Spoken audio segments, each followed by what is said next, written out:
नमस्कार मित्रांनो, लक्ष्मीच्या पावलांनी या मालिकेच्या आजच्या भागात आपण बघणार आहोत की इथे संगीता दिनकरला म्हणत असते, माझ्या मुलींसाठी मी खूप सारे स्वप्न बघणार आहे. माझ्या मुलींची लग्न अशी श्रीमंतांच्या घरात व्हायला पाहिजे, माझ्या बहिणींप्रमाणे. त्यामुळे यात मी कुणाचंही ऐकून घेणार नाही, असे आता संगीताने दिनकरला खडसावून सांगितलेले असते. त्यानंतर नैना मात्र खूपच खुश झालेली असते, कारण आता तिची आई तिचं चांदेकरांच्या घरात लग्न लावून देणारच असते.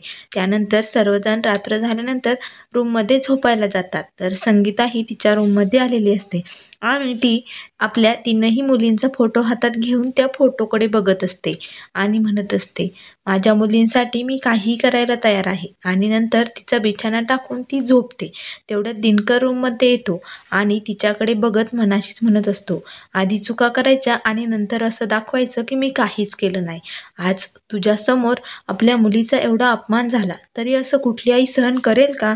आई आहे की वैरी नाही ही नेमकं. तर आता इथे दिनकरची खूप बडबड चालू असते आणि आता हे सर्व काही संगीता ऐकत असते. मात्र ती बाजूला तोंड फिरून गप्प बसलेली असते, काही ऐकत नाही. तेवढ्यात दिनकरला खूप जोराचा खोकला येतो. तर लगेच संगीता टपकन उठते आणि दिनकरला ग्लास भरून पाणी देते. मग दिनकर ते पाणी पितो. तर संगीता म्हणत असते, काय गरज आहे असं सरळ झोपण्याची? मी किती वेळा सांगितलं एका कुशीवर झोपत जा बरं, किती त्रास होतो अशाने. तर दिनकर म्हणतो, काही गरज नाही माझी काळजी करण्याची. माझी मुलगी आणि मी समर्थ आहोत आमची काळजी घेण्यासाठी. आमची काळजी तुला करण्याची काहीच गरज नाही, असे म्हटल्यानंतर आता संगीता लगेच बाहेर निघून जाते आणि दिनकर हा तिथेच बिछाण्यावरती खाली झोपलेला असतो. तर त्याला आठवत असते की संगीताने त्याला खडसावून सांगितलेले असते, माझ्या मुलींच्या लग्नामध्ये पडायचं नाही, मी काय करायचं ते बघून घेईन. आता मात्र त्याला खूपच राग आलेला असतो. तरी ते संगीता लगेच तेलाची बॉटल घेऊन येते आणि दिनकरच्या पायांना चोळत असते आणि म्हणते, तुमच्यात तर माझं सर्व काही आहे. तुमच्यात आणि या मुलींशिवाय माझ्या जगण्याला अर्थ तरी काय आहे? आणि किती पायाला भेगा पडल्या तो, किती कष्ट केलेत तुम्ही आमच्यासाठी. तर लगेच आता संगीताचे हे बोलणे ऐकून दिनकरच्या डोळ्याला पाणी आलेले असते. तर लगेच दिनकर म्हणतो, संगीता खरंच किती वेगळी आहेस ग तू. तुला जर असं कोणी बघितलं आणि मगाशी बोलताना जेव्हा बघितलं ना, तर कुणाचाच विश्वास बसणार नाही की ही तीच संगीता आहे म्हणून. आणि तू खरंच मनाने खूप चांगली आहे संगीता, असे आता दिनकर संगीताला म्हणत असतो. आणि आता संगीता दिनकरला म्हणते, मला माहिती आहे तुम्हाला आपल्या मुलींची किती काळजी आहे, परंतु माझीही काळजी करणे साहजिक आहे ना हो. आणि मला असं वाटतं की आपल्या मुलींनी श्रीमंत घरात जावं, कारण लग्न झाल्यानंतर त्यांना कसलीच अशी तडजोड करता आली नाही पाहिजे. तडजोड करताच कामा नये. तुमचं म्हणणं बरोबर आहे की पैशाने सर्व काही होत नाही, तडजोड करावीच लागते, परंतु पैशाची तडजोड नको. त्यांच्यासाठी सर्व काही व्यवस्थित झालं पाहिजे, म्हणून मला काळजी वाटते. आणि मी माझ्या मुलींसाठी सर्व काही चांगलंच करणार आहे. आपण त्यांच्यावरती तसे संस्कार केलेले आहेत ना. पण आपल्या परिस्थितीमुळे त्यांची कधीही कशाची हौसमौज झाली नाही. त्यामुळेच मला असे वाटते, श्रीमंत घरात लग्न करून गेले ना की त्यांची सगळी हौसमौज पूर्ण होईल, त्यांना कसलीही तडजोड करावी लागणार नाही.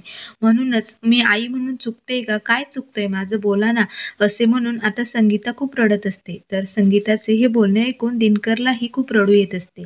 तर संगीता दिनकरचे डोळे पुसते आणि म्हणते, रडू नका आता, झोपा बरं. त्यानंतर आता इथे दुसऱ्या दिवशी चांदेकरांच्या घरी सरोज आणि काकू दोघेही देवी आईची पूजा करत असतात. तर रोहिणीही तिथे आलेली असते. तर सरोज हात जोडून देवाला म्हणत असते, आज विसर्जन सगळं काही व्यवस्थित होऊ दे रे देवी आई, आणि माझ्या अद्वैतला एक चांगली मुलगी मिळू दे, जेणेकरून त्याचं लवकर लग्न होईल. तेवढ्यात लगेच काकू म्हणते, अहो सरोजताई, तुम्ही काळजी करू नका, आपल्या अद्वैतचं बघा पुढच्या वर्षीपर्यंत लग्न होईल आणि पुढच्या पूजेला तर ते दोघं जोडीने पूजे करतील. तर आता काकूचं हे बोलणं ऐकल्यानंतर सरोज म्हणते, खरंच तुझ्या तोंडात ना साखर पडो ग बाई. सरोज देवी आईला म्हणत असते, माझी ही इच्छा लवकर पूर्ण कर ग देवी आई. त्यानंतर इथे कला तयार झालेली असते आणि देवासमोर उभी असते आणि म्हणत असते, देवा माझे ते कानातले आजीची शेवटची आठवण आहे, ते लवकर भेटू द्या. तेवढ्यात काजू तयार होऊन येते आणि म्हणते, चल ताई आपण ते कानातलं शोधूया. आणि इथे आता नैनाही तयार झालेली असते. तर कला देवा पुढे हात जोडून आता कला आणि काजू दोघीही त्या पूजेच्या ठिकाणी निघालेल्या असतात. त्या संगीताला आवाज देऊन सांगतात. तेवढंच संगीता बाहेर येते आणि ती नैनाला तयार झालेलं बघून म्हणते, अगं नैना, झाली का तू तयार? खूप मस्त दिसते बरं का. नैना म्हणते, हो ग आई, मी तयार झाले, पण त्या लोकांना कळायला नको की आपण गरीब आहोत म्हणून, श्रीमंत नाही आहोत. तर लगेच संगीता म्हणतात, "कसे कळेल? काल आपण गेलो होतो तेव्हा कळलं का त्यांना काही? आपण श्रीमंत नाही आहोत म्हणून? मग नाही कळणार. तू काही काळजी करू नको. आणि कानातलं घेऊन ये. नुसतं कानातलंच घेऊन नको येऊ. चांदेकरांचा विश्वास पण घेऊन ये बरं का." असे म्हणून आता संगीता नयनाची दृष्ट काढते आणि आता नयना तिथून निघालेली असते. त्यानंतर इथे अद्वैत बाहेर आलेला असतो. तर इथे सोहम आणि राहुल दोघेही अद्वैतला खूप चिडवत असतात. राहुल म्हणत असतो, "मग झोप झाली की नाही?" तर सोहम म्हणतो, "नाही नाही, डोळ्यांकडे बघून तर वाटत नाही झोप झाली असेल म्हणून." मग सोहम अद्वैतला म्हणतो, "दादा, तुझे डोळे बघ कसे झाले, झोप नाही झाली का रे?" तर सोहम म्हणतो, "हो ना, बरोबर बोलतोय ना मी." त्यावर अद्वैत म्हणतो, "काय झालं माझ्या डोळ्यांना? काही प्रॉब्लेम आहे का?" मग तो लगेच चष्मा काढून बघत असतो. त्यानंतर इथे रामूने अद्वैतचे कपडे धुवायला नेलेले असते. त्यात त्याला ते कानातलं सापडतं. तर तो सरोजकडे येतो आणि म्हणतो, "त्यांच्या खिशात हे कानातलं सापडलं." तर सरोज म्हणते, "हे कानातलं? हे तर सोन्याचं आहे." मग काकू आणि सरोज म्हणत असतात, "हे कानातलं नेमकं कुणाचं असेल बरं?" असे म्हणून आता ते दोघेही अद्वैतकडे ते कानातलं घेऊन आलेले असतात. तर इथे अद्वैतला राहुल आणि सोहम दोघेही खूप चिडवत असतात. ते अद्वैत म्हणत असतो, "कुठे काय झालंय माझ्या डोळ्यांना?" तर लगेच राहुल म्हणतो, "आपके नैनो में नैना दिख रही है."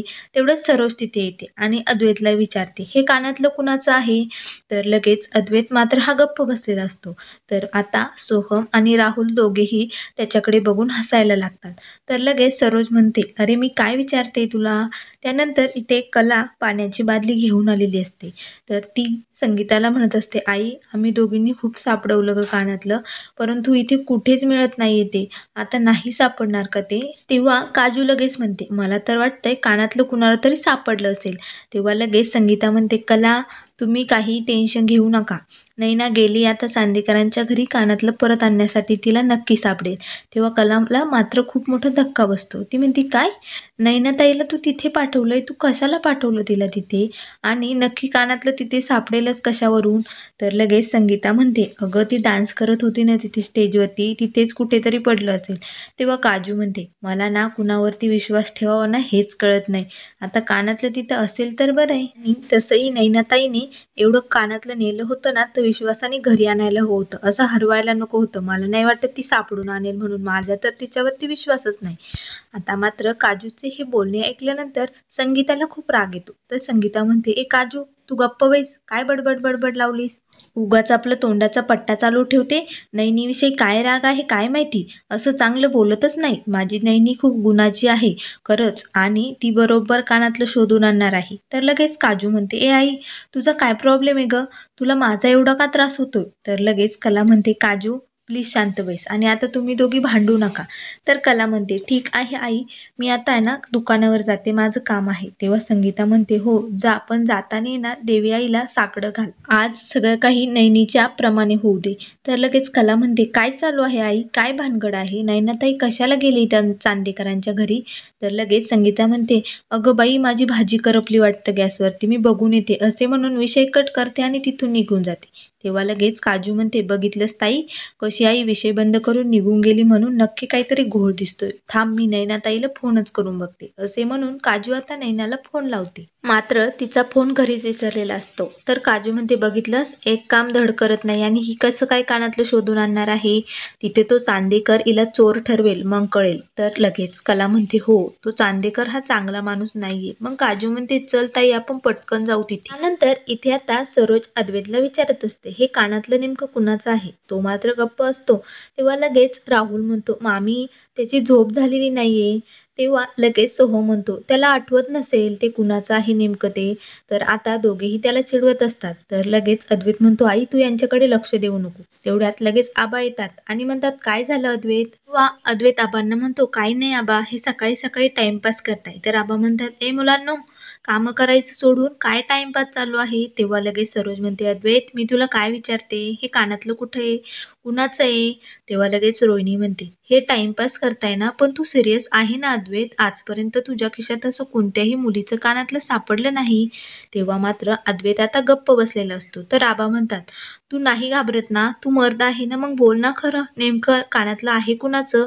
तर आता सोहम आणि राहुल दोघेही त्याला खूप चिडवत असतात. तेवढ्यात लगेच काकू समोर येतात आणि म्हणतात, तुमचा मोठा भाऊ आहे ना तो, मग काय चिडवताय त्याला? व्हा बाजूला, मागे व्हा. तर लगेच अद्वैत म्हणतो, थँक्यू काकू, माझी मदत केल्याबद्दल. तर लगेच काकू म्हणते, पण हे कानातलं कुणाचं आहे रे नेमकं? मात्र आता अद्वैतला काय उत्तर द्यावं तेच सुचत नाही. सर्वजण त्याला विचारत असतात. तेव्हा तो म्हणतो, तो गुतत गुतत बोलत असतो. तेव्हा सोहम म्हणतो, मी सांगू का ते कानातलं कुणाचं आहे? काल ती विनर नव्हती का ठरली, तिचं आहे ते कानातलं. तर लगेच रोहिणी म्हणते, हो का? कानातलं होतं ती आहे का विनर? का ती आवडली म्हणून विनर झाली? तर मात्र अद्वैत हा गप्प असतो. सर्वजण त्याला खूप हसत असतात. तर लगेच काकू म्हणतात, अगं बाई, म्हणूनच विनर झाली काय नव्हती? तर लगेच आबा म्हणतात, गप्प बसा, त्याला चिडू नका. अद्वैत, तुझ्या मनात काय आहे नेमकं ते सांग बरं. बोल पटकन, बोल तुझ्या मनात काय आहे. तर लगेच अद्वैत म्हणतो, आई, खरं सांगू का तुला? ती मुलगी खरंच खूप वेगळी होती, म्हणजे खूपच वेगळी. तर लगेच राहुल म्हणतो, एका रात्रीत या मुलीत वेगळं काय दिसलं याला? तर आता आबांनाही हे ऐकून खूप आनंद झालेला असतो, कारण अद्वैतला नैना ही खूप आवडलेली असते हे सर्वांना समजलेले असते आणि सर्वजण आता त्याच्याकडे बघून त्याला हसत असतात. त्यानंतर मित्रांनो, पुढील भागामध्ये आपल्याला बघायला मिळेल, कलाही चांदेकरांच्या घरी आलेली असते आणि तिथे बाहेर आरडाओरडा चालू असतो. ते सिक्युरिटी गार्ड कलाला काहीतरी बोलत असतात. तेवढ्यात अद्वैत तिथे येतो आणि कलाचा हात धरून तिला बाहेर काढतो आणि लोटतो. तर लगेच कला म्हणते, नैनाताई. तर नैनाला असं नैनाताई म्हटल्यानंतर अद्वैतला मात्र खूप मोठा धक्का बसतो. आता या दोघी बहिणी आहे का हे अद्वैत समोर येणार असतं. त्यामुळे मित्रांनो, अशाच मालिकेंच्या अपडेट पाहण्यासाठी चॅनलला लाईक करा, सबस्क्राईब करा.